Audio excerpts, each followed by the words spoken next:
Shalom Bapak Ibu yang terkasih di dalam Tuhan. Kebenaran pada saat ini berjudul dibelenggu oleh perhambaan. Sebenarnya banyak orang yang belum mengerti apa maksud merdeka di dalam Tuhan. Dari muda kita ikut menyanyi lagu "Sekarang Saya Sudah Bebas". Dan kalimat itu sering diucapkan atau kadang-kadang diucapkan oleh orang Kristen bahwa diri mereka sudah bebas. Benarkah kita telah bebas? Secara de jure atau secara hukum, kematian Yesus di kayu salib membebaskan kita dari kepemilikan atau ownership, kepemilikan kuasa gelap atas diri kita.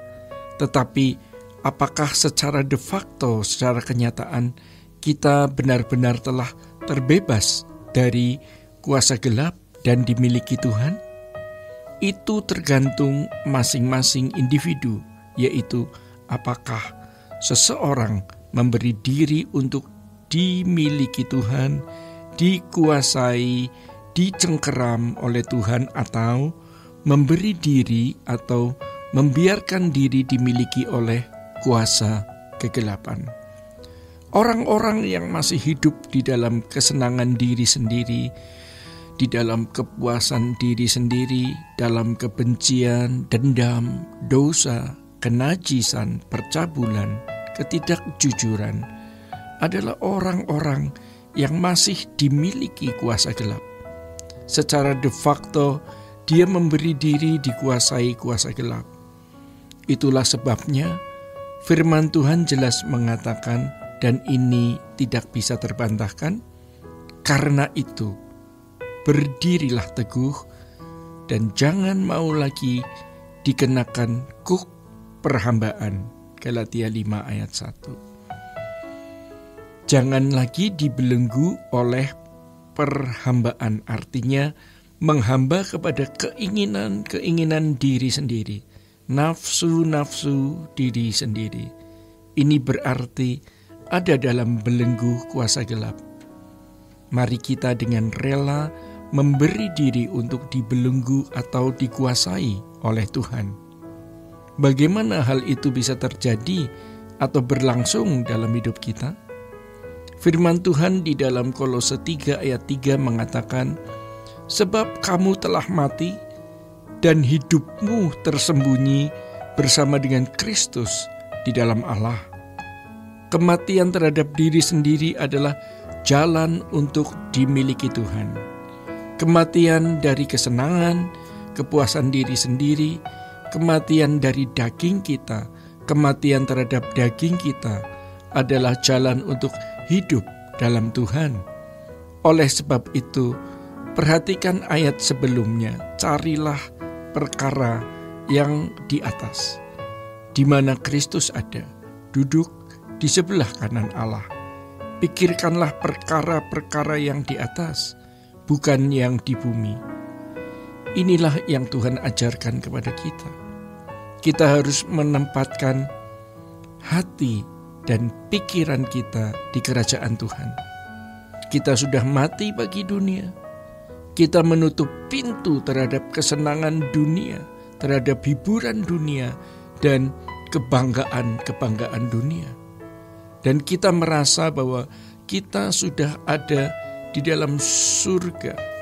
Tubuh kita di bumi, dan kita masih harus bekerja menghidupi daging ini dan memenuhi tanggung jawab terhadap keluarga, terhadap pekerjaan Tuhan. Tetapi kita sudah menghayati bahwa kita sudah ada di dalam surga. Kita hanya menunggu waktu tubuh kita meninggal dunia, roh dan jiwa kita terangkat. Sulit memasuki wilayah ini, tetapi tidak ada pilihan, karena Tuhan sendiri yang berkata, "Kamu telah mati, hidupmu tersembunyi bersama dengan Kristus di dalam Allah." Hal ini memang tidak bisa dijelaskan dengan kata-kata, sebab ini harus diperjuangkan secara nyata secara real dalam hidup melalui kebenaran firman yang mengubah pikiran melalui doa pribadi atau doa bersama, sehingga kita bisa menghayati apa artinya ayat tersebut.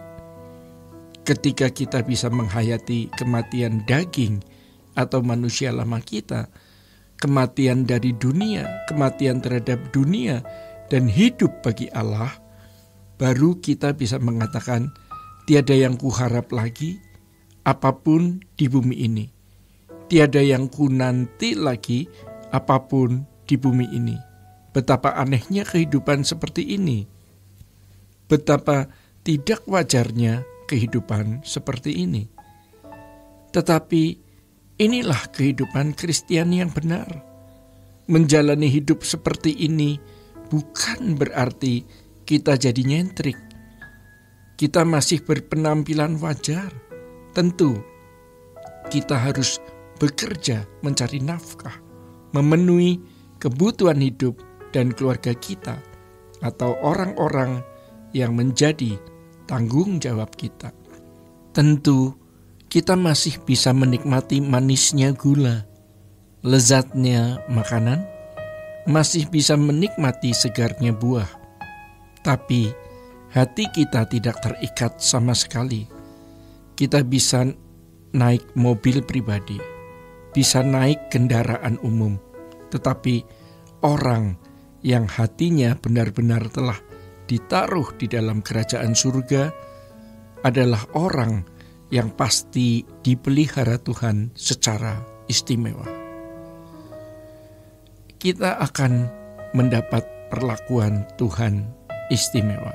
Kita dijagai Tuhan walaupun banyak serangan, dan pastinya pikiran kita akan selalu tertuju pada bagaimana kita menyelesaikan pekerjaan Bapa dalam hidup kita. Kita berusaha bagaimana menemukan apa yang Tuhan tugaskan kepada kita untuk kita kerjakan dan tunaikan. Pikiran kita hanya tertuju pada pekerjaan Tuhan.